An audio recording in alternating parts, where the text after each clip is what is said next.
you very much.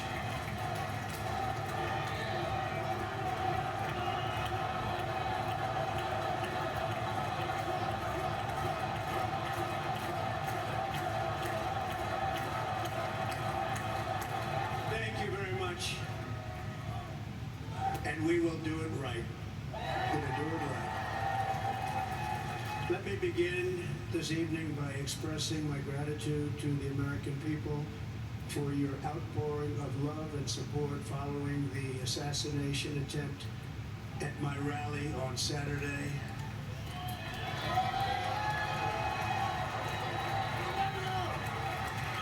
As you already know, the assassin's bullet came within a quarter of an inch of taking my life. So many people have asked me, what happened? Tell us what happened, please. And therefore, I will tell you exactly what happened. And you'll never hear it from me a second time because it's actually too painful to tell. It was a warm, beautiful day in the early evening in Butler Township in the great Commonwealth of Pennsylvania. Music was loudly playing and the campaign was doing really well. I went to the stage and the crowd was cheering wildly. Everybody was happy. I began speaking very strongly, powerfully, and happily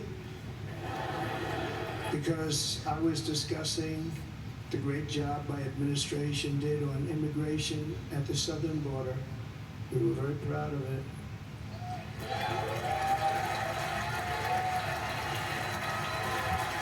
Behind me and to the right was a large screen that was displaying a chart of border crossings under my leadership. The numbers were absolutely amazing. In order to see the chart, I started to, like this, turn to my right and was ready to begin a little bit further turn, which I'm very lucky I didn't do, when I heard a loud whizzing sound and felt something hit me really, really hard on my right ear. I said to myself, wow, what was that? It can only be a bullet. And moved my right hand to my ear, brought it down. My hand was covered with blood, just absolutely blood all over the place. I immediately knew it was very serious, that we were under attack, and in one movement proceeded to drop to the ground. Bullets were continuing to fly as very brave Secret Service agents rushed to the stage, and they really did, they rushed to the stage.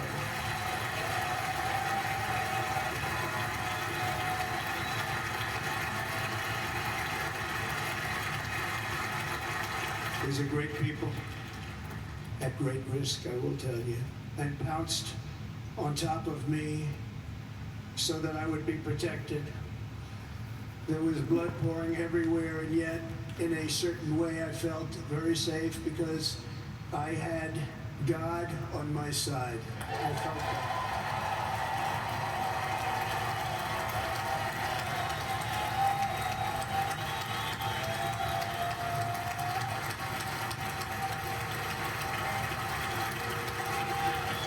The amazing thing is that prior to the shot, if I had not moved my head at that very last instant, the assassin's bullet would have perfectly hit its mark, and I would not be here tonight. We would not be together. The most incredible aspect of what took place on that terrible evening in the fading sun was actually seen later.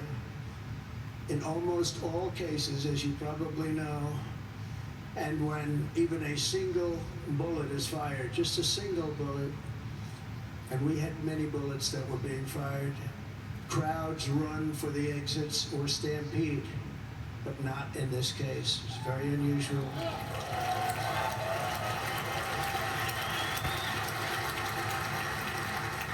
This massive crowd of tens of thousands of people stood by and didn't move an inch.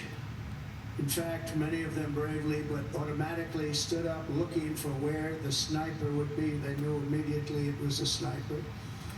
And then began pointing at him. You can see that if you look at the group behind me. That was just a small group compared to what was in front.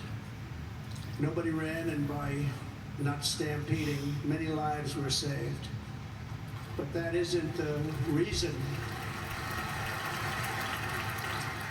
that they didn't move. The reason is that they knew I was in very serious trouble. They saw me go down.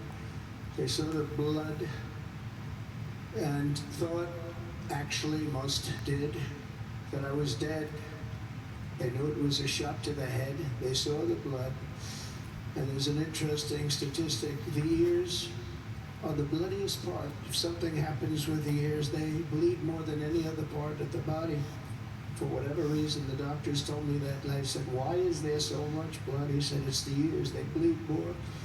So we learned something, but they just, this beautiful crowd, they didn't want to leave me. They knew I was in trouble. They didn't want to leave me. And you can see that love written all over their faces. Incredible people. They're incredible people. Bullets were flying over us, yet I felt serene. But now the Secret Service agents were putting themselves in peril. They were in very dangerous territory. Bullets were flying right over them, missing them by a very small amount of inches. And then it all stopped. Our Secret Service sniper, from a much greater distance and with only one bullet used, took the assassin's life, took him out.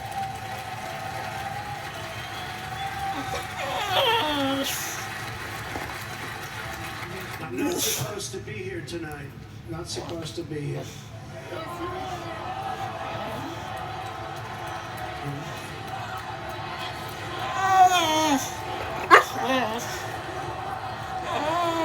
But I'm not. And I'll tell you, I stand before you in this arena only by the grace of Almighty God.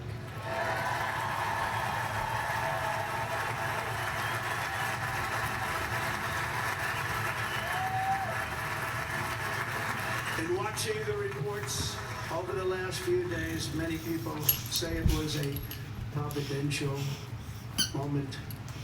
Probably was. When I rose, surrounded by Secret Service, the crowd was confused because they thought I was dead, and there was great, great sorrow. I could see that on their faces as I looked out. They didn't know I was looking out. They thought it was over. But I could see it, and I wanted to do something to let them know I was okay. I raised my right arm, looked at the thousands and thousands of people that were breathlessly waiting, and started shouting, "Fight, fight, fight."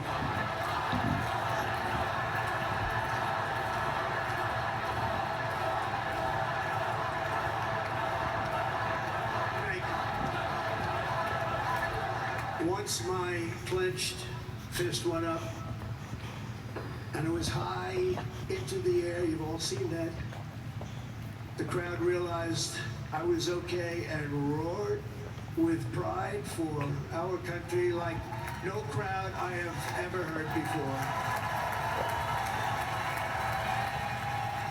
Never heard anything like it. For the rest of my life, I will be grateful for the love shown by that giant audience of patriots that stood bravely on that fateful evening in Pennsylvania. Tragically, the shooter claimed the life of one of our fellow Americans, Corey. Compare it to our unbelievable person, everybody tells me. Unbelievable. And seriously wounded, two other great warriors. Spoke to them today. David Dutch and James Copenhaver. Two great people. spoke to all three families of these tremendous people. Our love and prayers are with them, and always will be. We're never going to forget them. They came for a great rally. They were serious Trumpsters, I want to tell you. They were serious Trumpsters, and still are. But Corey, unfortunately, we have to use the past tense. He was incredible. He was a highly respected former fire chief, respected by everybody. Was accompanied by his wife, Helen, incredible woman. I spoke to her today, devastated, and two precious daughters. He lost his life selflessly acting as a human shield to protect them from flying bullets. He went right over the top of them and was hit. What a fine man he was.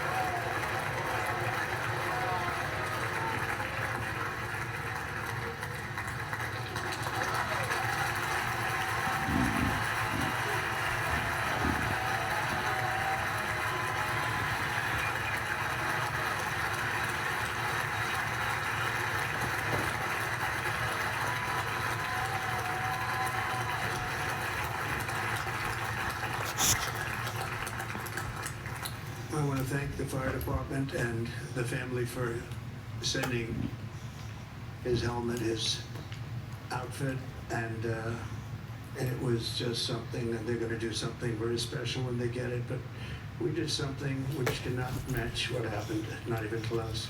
But I am very proud to say that over the past few days, we've raised $6.3 million.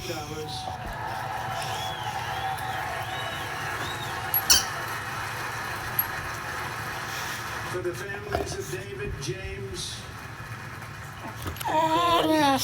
including from a friend of mine, just sent me a check right here. I just got it. $1 million.